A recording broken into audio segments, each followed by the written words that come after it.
Assalamualaikum warahmatullahi wabarakatuh.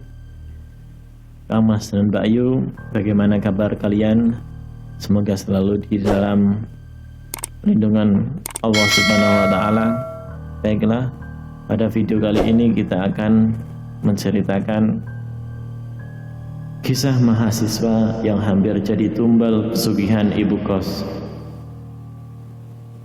Pada cerita kali ini kita akan mengulas tentang kisah seorang mahasiswa yang hampir jadi tumbal pesugihan ibu kosnya sendiri.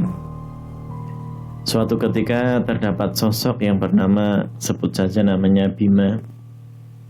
Ia merupakan salah satu mahasiswa baru yang akan berkuliah di salah satu kampus ternama di Yogyakarta. Bima tersebut berasal dari Jakarta. Ia memberanikan diri dan tinggal di Jogja untuk studi sarjananya. Maka dari itu ia berniat mencari tempat tinggal berupa kos-kosan yang dekat dengan kampusnya.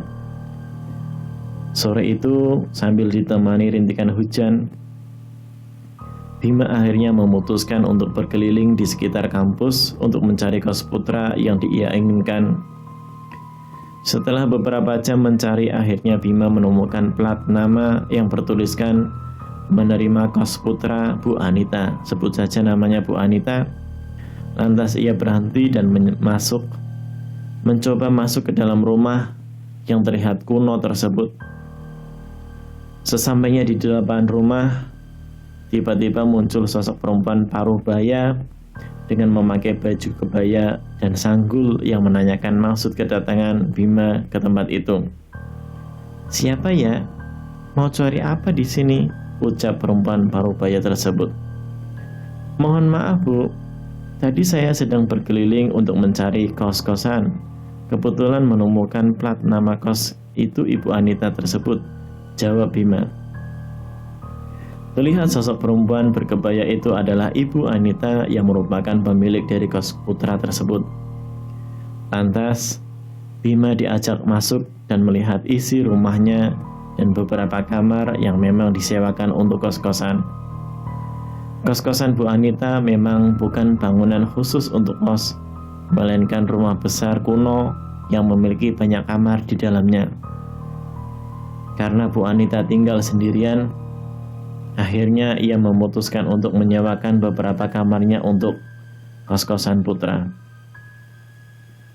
Karena kos tersebut yang berada di dalam rumah, tentu fasilitasnya ada di dalamnya bisa dimanfaatkan oleh anak kos. Dan ternyata benar, harga yang dipatok tidaklah terlalu mahal. Bima segera menyetujui untuk pindah ke tempat tersebut. Bima langsung membayar uang muka untuk bisa segera menempati kamarnya. Sore itu, Bima membawa barang-barangnya ke kos-kosan Bu Anita tersebut. Setelah Bima tinggal beberapa hari di kos tersebut, ia merasa sangat betah karena ibu kosnya sangat baik dan perhatian kepadanya. Bahkan, setiap malam tak jarang Bu Anita mengantarkan makan malamnya ke kamar Bima. Namun ada yang jengkel di hati Bima, karena setiap malam ia selalu mendengar suara sinden yang semakin malam semakin keras. Suara ini membuat Bima setiap malam merasa ketakutan. Suatu hari Bima jatuh sakit dan tidak bisa masuk kuliah. Akhirnya memutuskan untuk beristirahat di kos-kosan hari itu pula. Bima melihat yang sedang sakit Bu Anita selaku ibu kos, lantas memberikan bubur panas kepada Bima untuk segera disantapnya. Namun anehnya, ketika Bima memakan bubur pemberian Bu Anita itu, ia merasa mual dan seketika Bima melihat isi mangkok tersebut. Ia melihat buburnya berubah menjadi belatung semua. Sontak saja kaget dan berhenti memakan bubur tersebut. Setelah ia cek lagi, ternyata belatung tersebut berubah kembali menjadi bubur. Karena merasa mual, Bima akhirnya berlari ke dapur untuk mengambil segelas air minum. Setelah itu Bima kembali ke kamarnya.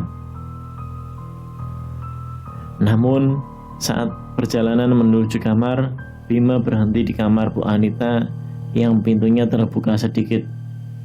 Ia melihat Bu Anita sedang bersindan di hadapan sesajen yang memperlihatkan foto dirinya di atas sajen itu. Sontak saja, Bima menjatuhkan gelasnya dan Bu Anita sudah berparas menyeramkan langsung menoleh ke arah Bima. Sontak, Bima langsung bergegas pergi dari kos-kosan Bu Anita tersebut. Usut punya usut, ternyata Bu Anita adalah sosok yang dikenal melakukan sebuah pesugihan dan mencari tumbal penghuni kos yang ada di dalam rumahnya tersebut. Demikian, jangan lupa like, share, komen, dan subscribe.